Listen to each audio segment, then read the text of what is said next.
বাংলাদেশকে নাস্তানাবুদ করে জয়যাত্রার শুরু টিম ইন্ডিয়ার। শুভমান গিল আর মোহাম্মদ সামিকে ভুলতে পারবে না কোনোদিনই বাংলাদেশ। ক্রিকেট প্রেমীদের জন্য বড় খবর, ভারত বনাম বাংলাদেশের এই হাই ভোল্টেজ ম্যাচে টিম ইন্ডিয়া দেখিয়ে দিল দুর্দান্ত পারফরমেন্স। শুরু থেকে শেষ পর্যন্ত দাপট বজায় রেখে বাংলাদেশকে কার্যত নাস্তানাবুদ করলো টিম ইন্ডিয়া। শুভমান গিলের ব্যাটিংয়ের ঝড়, মোহাম্মদের বোলিংয়ের সামনে দুঃস্বপ্নের মতো থাকবে বাংলাদেশের জন্য। বাংলাদেশের বিপক্ষ ম্যাচে ভারতের ব্যাটিং ছিল অনবদ্য। ওপেনিং থেকেই শুভমান গিল ব্যাটিংয়ে ঝড় তুলেছিলেন। চোখ ধাঁধানো স্ট্রোক আর অবিচ্ছ ধৈর্য রেখে তিনি বাংলাদেশের বোলারদের তুলোধনা করেছেন।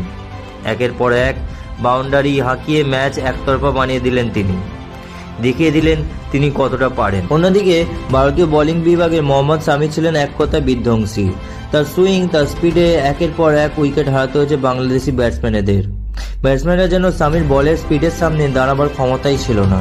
ম্যাচের মোড় তখনই ঘুরে যায় যখন বাংলাদেশের গুরুত্বপূর্ণ ব্যাটসম্যানেরা একের পর এক আউট হয়ে ফিরে যেতে থাকেন। মনে হচ্ছিল তারা ভারতীয় বোলিংয়ের আক্রমণের সামনে দিশেহারা। শেষ পর্যন্ত ব্যবধানে ম্যাচ জিতে নেয় টিম ইন্ডিয়া, আর বাংলাদেশের জন্য এটি হয়ে থাকে এক কঠিন শিক্ষা। শেষে শুধু একটাই কথা বলবো, এই জয়ের পর ভারতীয় দলের আত্মবিশ্বাস হয়ে যায় দ্বিগুণ, আর বাংলাদেশের জন্য এটি বড় চিন্তার কারণ হয়ে দাঁড়াবে। তাহলে কি এবার ভারতের দাপটের সামনে হার মানবে বাংলাদেশ, নাকি পরের ম্যাচে ঘুরে দাঁড়াবে? জানার জন্য চোখ রাখুন আমাদের চ্যানেলে, আর আপনাদের মতামত জানাতে ভুলবেন না কমেন্ট বক্সে। কি শুভমান গিলের ইনিংস ভালো লেগেছে, নাকি সামির বোলিংয়ের বেশি ভয়ঙ্কর লেগেছে? ভিডিওটি লাইক, শেয়ার, কমেন্ট করে দেবেন। দেখা হচ্ছে পরবর্তী ভিডিওতে। জয় হিন্দ, জয় ভারত।